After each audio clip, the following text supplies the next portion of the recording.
5월 28일 아침 저희들에게 주신 하나님 말씀 사무엘상 14장 47절로 52절까지 말씀입니다. 사울이 이스라엘 왕위에 오른 후에 사방에 있는 모든 대적 곧 모압과 암몬 자손과 에돔과 소바의 왕들과 블레셋 사람들을 쳤는데 향하는 곳마다 이겼고 용감하게 아말렉 사람들을 치고 이스라엘을 그 약탈하는 자들의 손에서 건졌더라. 사울의 아들은 요나단과 이스위와 말기수하요 그의 두 딸의 이름은 이러하니 맏딸의 이름은 메라비요 작은 딸의 이름은 미갈이며 사울의 아내의 이름은 아히노아미니 아히마아스의 딸이요 그의 군사령관의 이름은 아브넬이니 사울의 숙부 넬의 아들이며 사울의 아버지는 기스요 아브넬의 아버지는 넬이니 아비엘의 아들이었더라. 사울이 사는 날 동안에 블레셋 사람과 큰 싸움이 있었으므로 사울이 힘센 사람이나 용감한 사람을 보면 그들을 불러 모았더라. 아멘. 모든 영광은 하나님께 라는 제목으로 오늘 아침 말씀 전합니다. 시상식을 통해서 가끔 우리가 들을 수 있는 신앙적인 고백이 있습니다. 바로 모든 영광을 하나님께 올려드린다라는 이 고백입니다. 어찌 보면 상투적이고 어찌 보면 식상한 고백처럼 들리지만 사실 이 고백은 아무나 할 수 없는 고백입니다. 하나님이 하셨다는 것을 진심으로 인정하는 사람만이 할 수 있는 고백이 바로 모든 영광을 하나님께 올려드립니다라는 이 고백입니다. 물론 형식적으로도 이와 같은 고백을 할 수 있기는 합니다. 그러나 형식적으로 하는 것조차도 용기가 필요하기 때문에 하나님의 사람이라면 삶 속에서 모든 영광을 하나님께 올려드린다라고 하는 이 고백을 더 자주 할 수 있었으면 좋겠습니다. 결국 이 고백을 통해서 우리 삶의 주인이 내가 아니라 하나님이심을 다시 한번 깨닫게 되는 것이죠. 오늘 저희들이 살펴보게 되는 본문은 사울의 업적을 기록하고 있는 말씀입니다. 사울은 이스라엘의 초대 왕입니다. 비록 백성들의 요구에 의해서 왕정 제도가 시작됐지만 사울이 왕으로 세워지는 모든 과정에는 하나님이 직접 개입하셨고 간섭하셨습니다. 그만큼 하나님도 사울을 통해서 일하시겠다는 뜻이죠. 그리고 세워진 왕은 사울이라 할지라도 진정한 왕이신 하나님을 의지하며 이스라엘을 잘 다스리기를 원하신다는 그런 뜻이기도 했습니다. 먼저 47절 말씀 보시기 바랍니다. 사울이 이스라엘 왕 위에 오른 후에 사방에 있는 모든 대적 곧 모압과 암몬 자손과 에돔과 소바의 왕들과 블레셋 사람들을 쳤는데 향하는 곳마다 이겼고 용감하게 아말렉 사람들을 치고 이스라엘을 그 약탈하는 자들의 손에서 건졌더라. 아멘. 자, 사무엘상에 기록된 사울의 행적은 암몬 족속 그리고 블레셋 족속 그리고 아말렉 족속과 싸운 내용만 기록되어 있습니다. 그런데 조금 전에 읽은 47절에는 모압과 에돔과 소바까지 더 많은 이방 민족을 진멸했다고 기록하고 있죠. 무슨 말입니까? 사울의 역할이 생각보다 많았다는 것을 알 수 있습니다. 굵직굵직한 싸움을 제외하고도 소소한 싸움들이 많이 있었는데 그 모든 싸움에서 이길 만큼 분명 사울은 하나님께 쓰임 받은 사람이었다는 것입니다. 그런데 52절 보시기 바랍니다.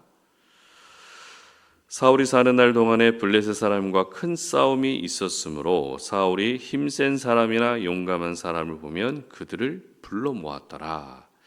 자, 이 말씀은 사울이 왕으로 있는 동안에 말하자면 싸움꾼들을 자기 사람으로 등용했다는 말씀입니다. 요즘에는 오디션 프로그램이 잘 되어 있지만 예전에는 오디션보다도 흔히 길거리 캐스팅이라고 하죠. 학교 앞이나 젊은이들이 많이 모이는 길거리에서 특히 눈에 띄는 비주얼을 가진 사람을 캐스팅하는 일이 흔했습니다. 그리고 유능한 인재가 있으면 더 좋은 조건으로 스카우트하기도 합니다. 사울이 바로 이렇게 길거리 캐스팅이라든지 인재를 스카우트하는 방식으로 어떤 대적이라도 이길 수 있는 강력한 군대를 조직했던 것입니다. 어찌 보면 싸움을 준비하기 위한 한 박자 빠른 준비라고 볼 수도 있습니다. 그러나 사울의 업적을 소개하는 본문에서 굳이 힘세고 용감한 사람을 영입했다는 이런 말씀이 기록되어 있다는 것은 결국 사울의 승리가 사울의 눈, 사울이 사람을 보는 눈이라고 그러죠. 그리고 군대를 조직하는 사울의 지휘력, 이런 부분을 더 강조하고 있다는 것입니다. 왜일까요? 분명 하나님께 쓰임 받아서 이스라엘을 이방 민족의 손에서 구원했는데 왜 사울의 업적을 소개하는 결론으로 사울의 눈썰미와 사울의 준비성과 사울의 지휘력, 이런 부분들이 언급되고 있는 것일까요? 그 이유는 바로 오늘 설교 제목처럼 모든 영광은 하나님께 올려드려야 된다는 것을 강조하기 위함입니다. 이것을 바꾸어 말하면 모든 싸움에서 이긴 사울이지만 사울은 영광을 하나님께 올려드리지 않았다는 말이 됩니다. 사울은 내가 잘해서, 내가 사람 보는 눈이 있어서, 내가 군대를 잘 조직해서 이겼다는 자기 영광에 빠져 있는 사람이었던 것입니다. 하나님은 분명 지금까지 사울에게 많은 은혜를 베풀어 주셨습니다. 모든 싸움에서 이기게 하셨을 뿐만 아닙니다. 49절도 보시기 바랍니다. 사울의 아들은 요나단과 이스위와 말기수하여 그의 두 딸의 이름은 이러하니 맏딸의 이름은 메라비요 작은 딸의 이름은 미갈이며 아멘. 자, 세 아들과 두 딸을 주셨다는 말씀이죠. 그 중에서 요나단은 다윗과 절친 사이가 됩니다. 그리고 작은 딸 미갈은 다윗의 아내가 됩니다. 그만큼 하나님은 사울에게 전장에서 베풀어 주신 은혜도 있었지만 가정에서도 은혜를 베풀어 주셨던 것입니다. 그러나 그 모든 영광이 하나님께 돌아가지 않고 사울이 취했다는 것, 이것이 바로 사울의 인생을 통해서 우리가 기억해야 될 교훈인 것입니다. 그렇다면 오늘 본문을 이렇게 사울의 부정적인 모습으로 해석할 수 있는 근거가 무엇일까요? 분명 오늘 본문은 사울이 모든 싸움에서 이겼고 또 하나님께 쓰임받았다는 내용으로 이루어져 있는데 굳이 이것을 사울이 하나님께 영광을 돌리지 않았다는 말씀으로 해석할 필요까지는 없다는 생각이 들지 않습니까?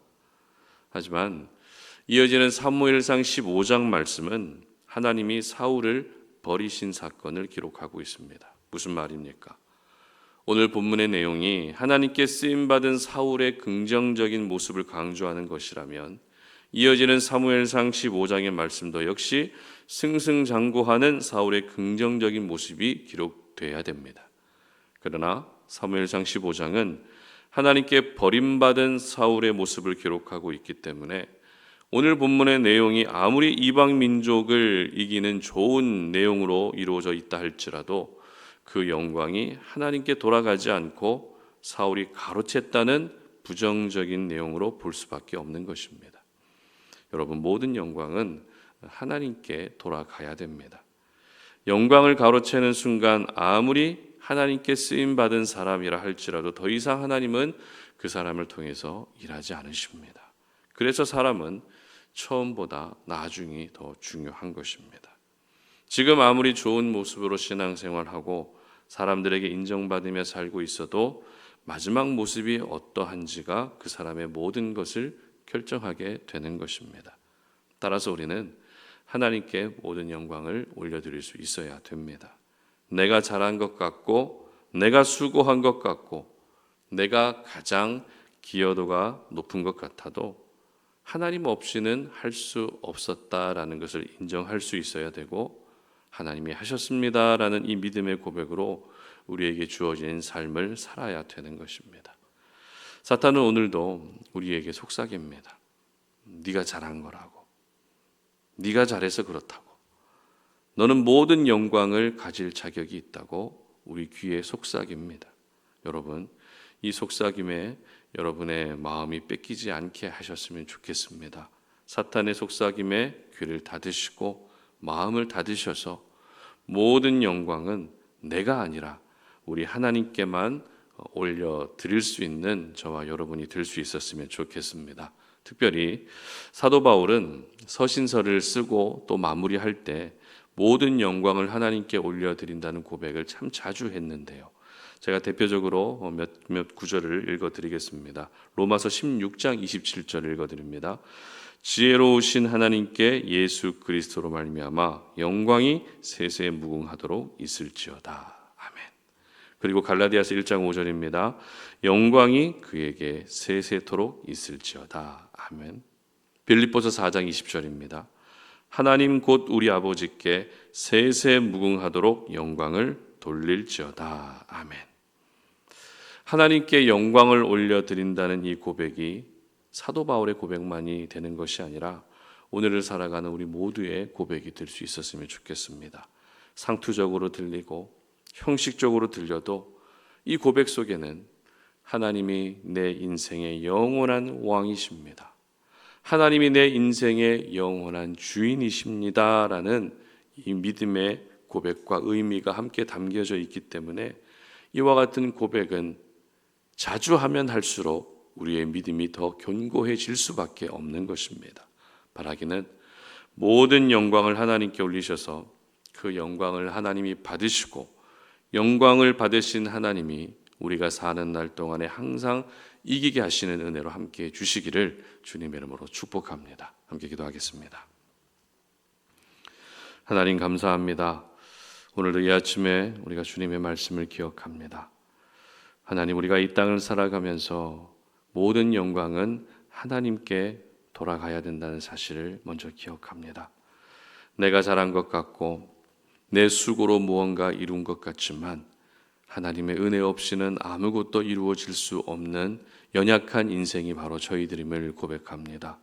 그러므로 우리가 이 땅을 살아가면서 하나님께 모든 영광을 돌려드린다라고 하는 이 고백이 중단되지 않도록 도와주시옵소서.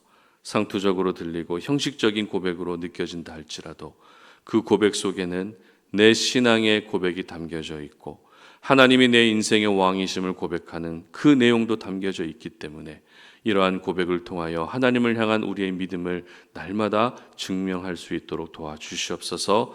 오늘 하루가 마쳤을 때 하나님께 모든 영광을 올려드립니다. 이 고백으로 오늘 하루를 마칠 수 있는 저희들 되게 하여 주시옵소서. 예수님의 이름으로 기도드립니다. 아멘.